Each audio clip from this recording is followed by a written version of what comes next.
Hi everyone, this is Maurizio, editor of Power Electronics News and European correspondent for E-Times. We are here in this wonderful location at the Power Electronics Conference in Munich. I am together with my friends Gilles Clermont. He is engineering at Tektronix. Hi Gilles, how are you? Very good, thank you. Hi, Maurizio. So, this is important conference for power market. How is going? What do you think about this conference? So I think it's been quite well. It's a great place to see how far the main company have been in developing the new semiconductors and also what problems they have. They're already running a lot of, so it's not only performance tests but also stability and everything. So Okay, so you have a lot of instrumentation here. Can you describe me which are your latest products? So the last thing that we implemented was an option for our last AFG.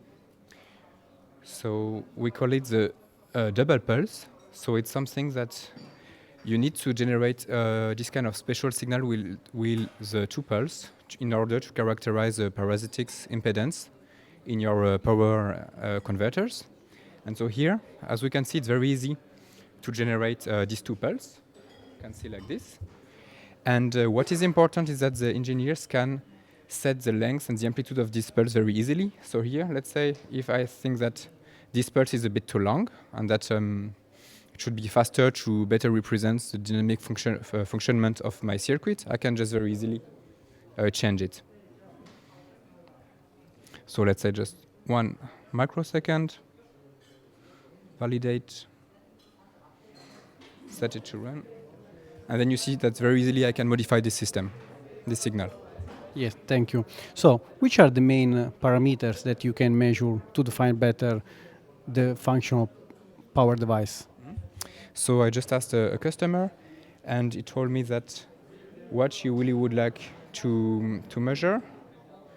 So these are, let's say, normal waveform that you could measure with our equipment. And he was particularly interested in this part, in the oscillation when the high side switch turn on, to see how much overvoltage he has. That would be maybe one important parameter to measure. Thank you. So, just to conclude, which are the future challenges for test and measurement? Because this is an important market for the power, just to understand better the function of each power devices, because we request even more high performance power devices. So one of the challenges is to make this equipment, especially these probes, at a good price, because not everybody can afford this. Another part of the challenge is to make equipment for high voltage and high current characterization, because this new system have a lot of currents, and that's a bit a challenge for us to go that far. So. That's great. Thank you so much, Gilles.